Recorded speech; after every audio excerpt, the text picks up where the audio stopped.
He is a boy. She is a girl. Hello there, welcome to my channel. I am Mujib, and in today's video I'm going to talk about pronoun. Yeah, sure, it's a very basic English grammar lesson, but still most of my students have problem with this subject or with this topic, so I have to explain it. And also in the sequence that we came from the noun in the part of speech, now I have to explain pronoun, and then we go ahead with the adjective and other parts. Okay, so in this lesson I'm going to talk about pronoun.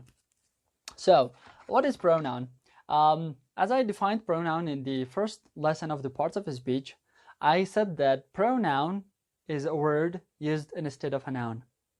It doesn't matter where, but the total or the general point is that the pronoun is used instead of a noun.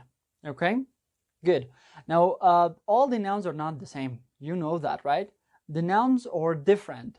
Noun as the subject, noun in the object.